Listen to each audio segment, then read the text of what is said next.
he kind of rushed on the scene with this, and him being like a pivotal, the main character, it was a big deal. And I feel like Tiny said, it gave the film more traction, them getting such a big head in there for this project. So that's pretty awesome. And then there was actually, if you can believe this, over 27 drafts of this film with various sequences being trimmed out of the final cut. So they've done 27 different scripts for this. That's crazy. I like to see how the the alternate endings and alternate storylines and everything, how that would play out. Yeah. Like what other bonker stuff did they do? Right. Yeah. There is. I know of. I think they said it was the opening scene. They wanted it to be Slick and Ivan. They get out of the car. Ivan has a bag full of kittens, which he douses in, I think, lighter fluid. He sets it on fire. They walk over to a train yard, and they open the train cart with a bunch of homeless people, and they throw the fucking bag of burning kittens onto the homeless people. And that was how the opening of the film was originally going to be. Oh my god, what a totally different opening scene. Yeah. Oh my god. Yeah, that's very different. It sounded fucked up, but then you just kept going, and it just made it funny for me. I was like, it made my fucked up, but I was just like, yeah. Once you said bag of cats, I was just like, no way. There. Oh man. And then my final swan fact of the evening, the Dutch actor Rutger-Hauer actually referred to Hobo with a Shotgun as a graffiti western, which is pretty awesome. Yeah, it is awesome. Where was do we know where the film was? It was filmed in Canada, right? I believe so. Yeah. Oh man, they could do. See, Canada just has the best. You can do the best shit out there for films, I feel like. I think that's how they secured their financing for the project too, is in Canada. So pretty crazy. A lot cheaper. It's fun. It's kind of circles back to Sweet Virginia, which was filmed. Yeah. Huh. Well,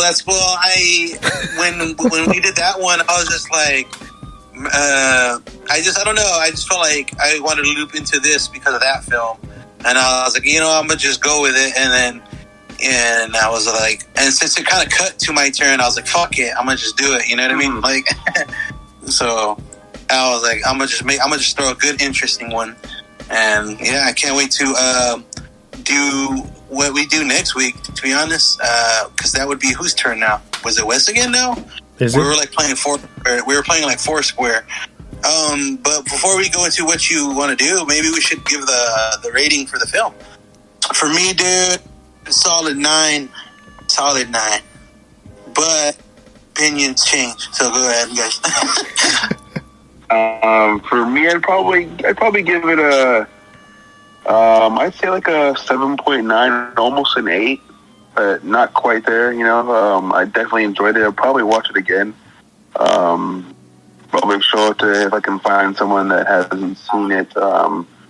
Which I don't think it's a movie that quite a lot of people have seen if they haven't heard of it. I've heard of the film before, but I just had never gotten around to watching it because it seemed insane. But which it is insane, but it is definitely a good movie to watch. It's very entertaining. Almost an 8. So that's a 7.9 for me. Yeah, that's a good one. And Wesley. Oh, it's an easy. I'm right there with you, Tiny. It's a 9 for me. But I'm obviously biased. I love this style of film. You know what I mean? I went and bought the Blu-ray like the first day that it came out.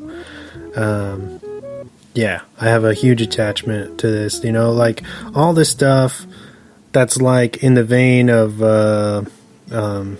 Toxic Avenger, and Astro 9, Father's Day, all that good stuff. It's just like, that's my shit forever. So Also, I forgot in the Swan Facts, when this film came out, the Plague. You remember how in the beginning in the arcade they're playing the Plague arcade cabinet, which is based on those characters. When this film came out, they actually much like Kung Fury, they released an 8-bit Plague a real game for iOS and stuff. So I'm not sure if it's still available or not, but that was available for consumption at one point, which is pretty awesome. Would you guys be down to do a notoriously bad film where we just talk? Oh man, I'm with bad film. Where we talk to just kind of analyze it. We hated? What's that? Or is it something like we've totally hated, or was it just like what I'm thinking of? It plays a lot on nostalgia, but as far as an actual good movie, it is not a good movie at all. But I think it'd be pretty interesting to, as a rewatch, and to chat about it and kind of analyze it and see where they went wrong. And we don't do a lot of episodes, or at least recently, we haven't really done like, this is a bad movie and here's why. You know what I mean? And I think that those could be pretty interesting episodes. So if you guys are on board, I would like next week to cover the Street Fighter live action film, the first one. Oh shit! Yeah, dude, I am so with that, dude. James, I got a question for you.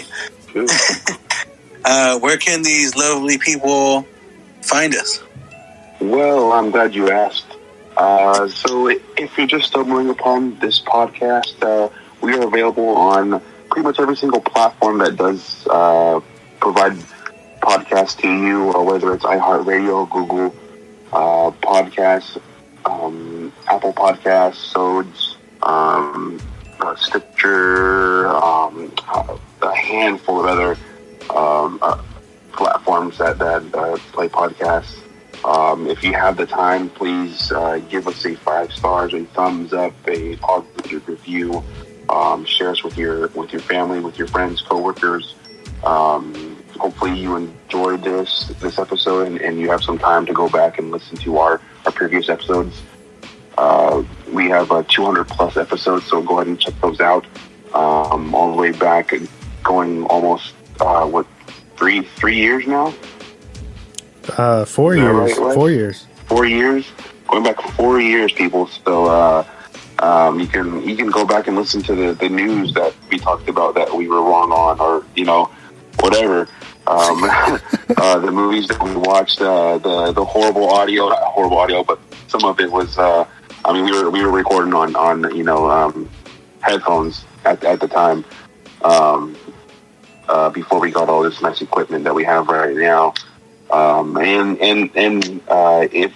If you like what you're hearing, hopefully you can follow us on Instagram as well. We have an Instagram. It's at @dropthemic_podcast, which me and Wes are both attached to that. You can comment on our weekly posts, our weekly recommendations, the movie focuses that we're doing that week.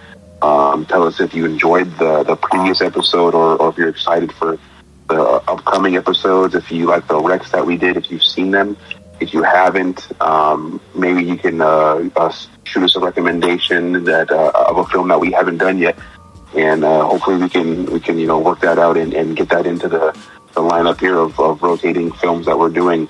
And if you don't want to be so public and comment, on our post, you can DM us. If you want to be a little more private and ask us questions, we're more than happy to answer anything.